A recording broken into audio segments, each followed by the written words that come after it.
Aujourd'hui, je vais te partager une petite checklist de 12 questions. C'est les 12 questions qui sont indispensables à se poser avant de poster. Donc, je te conseille fortement de couper ton téléphone pour éviter d'être distrait. Et tu pas besoin de prendre des notes parce que la checklist, je vais la mettre dans la description sous forme de lien. Je pense que je vais l'ajouter à ma formation gratuite. Donc tu peux, prendre ma formation initiation, le programme initiation et comme ça tu auras la checklist sous les yeux en même temps que moi si tu en as envie. On commence par la première question à te poser et c'est la question la plus importante. Quel est l'objectif de ma publication? Est-ce que je publie pour avoir plus d'abonnés? Est-ce que je publie pour vendre? Est-ce que je publie pour créer une relation avec mes prospects? Ça, c'est une question que très peu de gens se posent. Heu et en fait, ça donne du grand n'importe quoi au bout de 30, 60, 90 jours de publication. Il y a des gens qui viennent me voir avec une énorme communauté qui ne font pas de vente. Je regarde leur contenu, il y a zéro, mais vraiment zéro contenu de vente. Quand j'analyse, un compte d'une personne qui galère sur Instagram, qui galère à monter en termes d'abonnés, souvent c'est parce qu'en fait, il y a pas assez de contenu d'acquisition, de nouveaux abonnés. Il fait que du contenu, par exemple, de, fidélisation où il raconte sa vie et cetera. Ce qui est très utile, hein, je dis pas le contraire. Mais pour acquérir des abonnés, c'est pas ça qu'il faut. Donc première question à te poser, c'est quoi l'objectif de ma publication? Ça va déjà t'aider à savoir vers où tu dois te diriger, tu vas savoir quoi poster et cetera et cetera. 2e question, pardon. Ce contenu apporte-t-il de la valeur à mon audience? Ça, c'est très important, et en fait, ça peut paraître comme une question bête. Le problème, c'est que quand j'analyse des comptes Insta et que je pose cette question sur 80 des publications, des personnes, la réponse est non. Ils postent juste pour je ne sais même pas pourquoi. Donc en fait, pose-toi toujours la question, est-ce que mon contenu apporte du positif à la personne? Est-ce que, mon contenu va améliorer même d'1 %, la vie de la personne qui va lire le post? Si oui, tu peux poster. Si ta publication, au final, tu te rends compte qu'elle sert à rien, ne poste pas. Ça va juste polluer ton feed Insta. 3e question, est-ce que ce contenu reflète authentiquement ta marque ou ta personnalité? Je m'explique. Moi, pendant quelques temps, j'ai voulu faire du contenu comme les autres, c'est-à-dire que je regardais ce qui marchait, et en fait, je volais la personnalité d'autres personnes en même temps. Je l'ai toujours dit dans toutes mes vidéos, pour faire quelque chose qui fonctionne, tu regardes ce qui fonctionne, par exemple chez les Américains ou même chez d'autres Français, francophones on va dire, et tu t'en inspires, OK? Pour, plutôt le contenu. Mais par contre, quand il s'agit du format, quand il s'agit de l'esprit de la publication, faut mettre ta touche personnelle. En fait, c'est même pas une touche personnelle, c'est il faut mettre ta personnalité dans ton post ou dans ta vidéo. Là, moi, j'ai été tombé dans le piège de je veux ressembler à cette personne, donc en fait, je fais tout pareil que lui. Sauf que ça s'est trop éloigné de moi et ça s'est vachement ressenti sur mes ventes, sur mon engagement, et cetera, et cetera. Donc demande-toi si, est-ce que en fait, ça me ressemble? Si la réponse est non, tu postes pas. Tu le fais sous un autre format, tu fais un truc qui te ressemble plus. Parce qu'en fait, sur le long terme, tu vas pas réussir à tenir, en fait, à faire le clown, à t'inventer un personnage. C'est impossible à tenir sur le long terme. Tu vas peut-être tenir 3 mois, 4 mois, mais pas plus. OK? Ça va être fatigant. 4e question, ai-je inclus un appel à l'action clair? Et je rajoute même compréhensible. En fait, pose-toi la question, qu'est-ce que je veux que mon audience fasse après avoir vu mon post, mon réel, et cetera? Est-ce que tu veux que ça commente? Auquel cas tu mets un appel à l'action. Par exemple, commente tel mot pour recevoir mon guide gratuit. Est-ce que tu veux que les gens like? Est-ce que tu veux que les gens partagent? Est-ce que tu veux que les gens cliquent sur le lien dans ta bio pour, je sais pas, réserver un appel ou prendre ta formation gratuite? En fait, il faut que toi d'abord tu saches. Et en fait, on en revient à la première question. Quel est l'objectif de ma publication? Si ta publication, ça a pour but de vendre, par exemple, tu peux éventuellement, c'est une des techniques que je donne, rediriger en message privé. Mais il faut que l'appel à l'action soit clair. Sinon, les gens vont pas le faire. OK? 5e question. Mon visuel est-il accrocheur et de haute qualité? Ça, c'est super important. En fait, c'est la première impression qui compte. Donc ton image ou ta vidéo, heu, elle doit être elle doit être attrayante, OK? Et ça doit vraiment faire arrêter le scroll, le défilement. Sinon, ta publication va passer à la trappe et elle sera invisible. Donc tu dois vraiment avoir un, une bonne accroche, 2, un bon visuel. Là, j'ai mélangé les 2, mais tu as capté. C'est-à-dire que, je peux même rajouter une question pour dire de pas mélanger les 2. On va faire ça en live. Je rajoute normalement, il y a 12 questions. Finalement, il y en aura 13. Heu, est-ce que mon accroche est, f on va dire, fait arrêter le scroll? Hop, ça c'est la 13e question. Donc je fais la 5e et la 13e, OK? On s'en fout, il y a pas d'ordre. 5e du coup, est-ce que mon visuel est accrocheur, et est-ce qu'il est de haute qualité? Là, on parle que de la vidéo, OK? On va parler de l'accroche juste après. Parce que, en fait, si ton image elle est dégueulasse et il y en a plein, il y en a plein, plein, plein, plein. D'ailleurs, je donne un tips, allez dans vos paramètres pour avoir les vidéos en HD. Vous allez dans les paramètres et il y a un truc du genre de toute façon, il y a une barre de recherche. Vous tapez importation et il y a un truc à activer où c'est marqué importer les vidéos en haute qualité ou qualité maximum, je sais plus. Ça, vous le cochez parce qu'en fait, quand vous importez une vidéo, par exemple, en, je sais pas moi, en 4K, Insta va pas l'importer comme ça, d'accord? Et il faut vraiment cocher ce truc-là, sinon la qualité de vos images et vos vidéos, surtout vos vidéos, vont être dégradées. Donc, question à te poser. Est-ce que mon visuel il est good et est-ce que ton accroche fait arrêter le scroll? Parce qu'il y en a plein qui font des accroches, c'est éclaté. Désolé, hein, mais enfin 3 tips pour faire ça, c'est bof bof, OK? Ça, c'est vu, revu, revu. Par contre, comment j'ai arrêté de non, non, non, en 3 jours grâce à tac, ça, c'est déjà mieux. Tu as compris quand je laisse un silence, parce qu'il faut mettre un truc par rapport à ton domaine.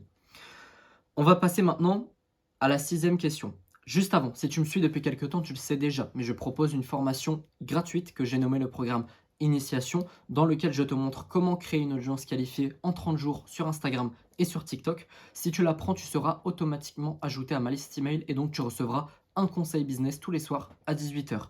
Le lien est dans la description. Je te conseille de mettre en pause la vidéo pour aller l'apprendre tout simplement parce que sinon tu vas oublier. Et si tu veux aller plus loin, je propose un coaching offert de 30 minutes pour toutes les personnes qui ont besoin de conseils personnalisés.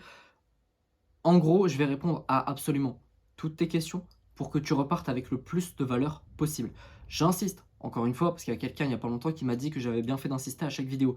Ne reste pas seul, demande des conseils dès le début, et vraiment fais, enfin, ne te dis pas: «Je vais y arriver tout seul», parce que personne n'y arrive tout seul. Moi-même, j'ai pris des accompagnements, tout le monde se fait accompagner, personne ne réussit seul, OK? Donc arrête de rester dans ton coin, demande de l'aide parce que, et en fait, n'attends pas qu'il soit trop tard. Il y en a plein qui viennent me voir, soit ils ont cramé leur page, soit ils ont plus de budget, ils sont dos au mur et cetera. Donc vraiment, demande de l'aide, n'aie pas peur, je ne mange personne. Passons à la question 6. Est-ce que le début de ma légende est captivant? Ça, c'est important parce que tu vois la technique que j'ai déjà donnée dans plein de vidéos YouTube, je te la refais en très rapide. Tu fais ton accroche, on prend un truc banal. Comment j'ai arrêté de nanana en 6 mois et ensuite, dans les 2 dernières secondes, tu vas mettre lis la description. Dans le lit de la description, si au début c'est pas, enfin tu pas une bonne accroche, en fait les gens vont pas continuer de lire. Ça va les saouler et ils vont passer. Par contre, si dès le début tu mets un truc encore une accroche en fait, une accroche supplémentaire, hein, ça va capter leur attention pardon, ils vont lire le texte jusqu'au bout, la vidéo derrière va tourner en boucle, ça va favoriser le watch time et donc Instagram va mettre ta publication un peu plus en avant. Donc tu dois vraiment choisir des mots qui sont, intéressants en fait pour, de un cliquer sur le petit «voir plus» sur Instagram et de 2 pour que les gens lisent jusqu'au bout. 7e question, est-ce que j'ai utilisé des hashtags pertinents et stratégiques? Ne mets pas des hashtags qui n'ont rien à voir. En fait, on va faire un test tout simple, hein. Va sur ton truc, va sur ta dernière publication, tu regardes s'il y a des hashtags anglophones, tu les élimines. Tu regardes s'il y a des hashtags qui sont pas en rapport avec ton domaine, tu les enlèves. et il y a plein de trucs comme ça. Genre vraiment, il te suffit de allez, enfin il y a même, maintenant si tu mets même plus de hashtags, ça marche quand même.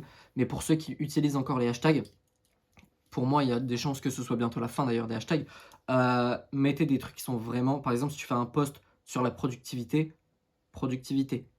efficacité, tu vois, si tu mets le hashtag développement personnel, selon moi, c'est un hashtag beaucoup trop large. Il faut vraiment être spécifique et de plus en plus parce que c'est ça que veut Instagram, en tout cas en ce moment, OK? 8e question. Ce contenu encourage-t-il l'engagement? Est-ce que ton post, il y a un appel à l'action, par exemple, pour commenter? Est-ce que sur ton post ou ta vidéo, il y a un appel à l'action pour enregistrer? Ça, c'est des choses les gens me disent: «Ah, j'ai pas d'engagement sur mon truc». Bah oui, mais tu as aucun appel à l'action, tu vois? Donc il faut, en fait, se donner les moyens de ce qu'on veut obtenir, tout simplement. 9, ça, c'est un truc pour tout le monde. Tu crois que tu es pas concerné? Je t'assure que tu es concerné. Est-ce que tu as vérifié ton orthographe et ta grammaire? Je vois des fautes sur, franchement 80 des posts. C'est affolant. Les gens ne savent plus écrire. Alors, tu as un outil formidable qui s'appelle ChatGPT. Donc en fait, une fois que tu as fait toute ta publication, tu dis: «Corrige ce texte» et il te le fait en littéralement 5 secondes, d'accord? Et ça, c'est super important parce qu'en fait, surtout sur le contenu de vente, une faute et tu passes pour un clown, OK? Jamais de ma vie, moi, je vais, par exemple, acheter un produit, acheter une formation, acheter un accompagnement, à quelqu'un qui fait des fautes. Jamais. 10. Ce post s'intègre-t-il bien dans mon feed? Ça, c'est ultra important. Il y a des gens qui font des posts qui n'ont strictement, rien à voir en termes de design ou de sujets ou de choses comme ça. Donc demande-toi si voilà, est-ce que tu gardes une bonne harmonie par rapport à tout ce que tu as posté avant, par rapport à ta ligne directrice, par rapport à ce que tu vas poster dans le futur, et cetera, et cetera. Je te conseille de mettre des couvertures, pas parce que tu as froid, des couvertures sur tes réels, des miniatures, en fait, tu peux les faire sur Canva. Moi, c'est ce que je fais et au moins, j'ai toujours le même code couleur. Tu vois, c'est rouge, rouge, blanc, noir, tout simplement. Question 11. Est-ce que tu as respecté les directives et les bonnes pratiques d'Instagram? Ça, c'est aussi un truc, enfin, il y a certaines personnes qui postent des choses et ils s'étonnent de se faire ban par Insta. Allez lire ce qu'il faut pas faire, OK? Et au moins, vous saurez quoi poster, ce que vous ne pouvez pas poster. Par exemple, en plein C19, il y a plein de gens qui faisaient des posts sur ça, en disant que, le ça servait à rien. Même sur YouTube, je le dis pas. Et après, ils s'étonnent que leur page se fait ban. Bon, heu, faut pas parler de ça, faut pas parler de sujets comme ça. Les guerres et cetera, on évite, on évite. Question 12. Et c'est la dernière du coup parce qu'on a déjà fait la 13 qui était: «Est-ce que mon accroche fait arrêter le scroll?» Question 12. Est-ce que ce contenu est aligné avec mes objectifs à long terme sur Instagram? Je viens d'en parler un petit peu à la question 10, mais vraiment, demande-toi toujours: «Est-ce que ça, dans un an, je vais regretter de l'avoir posté?» Ou est-ce que ça, dans un an, ça va me servir à quelque chose? Est-ce que par exemple, alors un an, c'est un peu loin sur Insta, mais par exemple, est-ce que dans 2 semaines, ce contenu, va toujours me faire vendre, par exemple? Ou est-ce que c'est un truc qui n'a rien à voir? Est-ce que, c'est aligné aussi avec tes valeurs? Est-ce que c'est pas un truc que tu vas regretter d'avoir dit dans une vidéo? C'est plein de choses comme ça qui doivent être prises en compte avant de publier sur Insta. Donc demande-toi, principalement pour cette question, heu, normalement tu as des objectifs, tu vois? Où tu te dis tu as fait une stratégie de contenu normalement, où tu t'es dit: «Voilà, je vais parler de tel sujet, tel sujet, tel sujet pendant un an», par exemple. Je vais faire telle vidéo, tel carrousel. Est-ce que ça, c'est aligné avec ce que j'avais marqué au début? C'est pour ça que c'est important d'avoir une stratégie de contenu. Il y en a plein qui ne le font pas, hem, mais en fait, ça te permet de tracer un chemin et de ne pas t'en éloigner. Parce qu'il y a des choses, tu vas te dire: «Ah ouais, ça, c'est peut-être un raccourci», je sais pas moi, tu vois un mème, par exemple, qui explose. Les mèmes, c'est bien pour avoir des abonnés, mais ça attire énormément de touristes. Si c'est pas dans ta stratégie de contenu, et ben, en fait, tu le sais, tu vois? Quand tu es en train si tu as cédé à la tentation, et que tu es déjà en train de faire le même, demande-toi cette question juste avant de poster, pardon. Est-ce que c'est aligné avec ce que j'avais marqué au départ? est-ce que c'est aligné avec les règles que je me suis auto-imposées au départ pour poster sur Insta? Si la réponse est non, tu les dégages. Si par contre c'est aligné et qu'il y a pas de problème avec ça, tu postes, il y a pas de souci. OK? J'en ai fini avec ça, tu peux récupérer la petite checklist, en prenant ma formation gratuite, je vais l'inclure dedans. N'oublie pas, si tu as besoin de conseils personnalisés, si tu sens que tu as besoin d'aide et je sais qu'il y en a beaucoup qui regardent cette vidéo, qui ressentent ce besoin-là, mais qui n'osent pas passer à l'action, eh ben, je t'invite à faire preuve de courage et à passer au-dessus de ta peur et à réserver ton coaching de 30 minutes avec moi. Sur ce, je te souhaite une excellente journée, une excellente soirée et je te dis à bientôt. Ciao!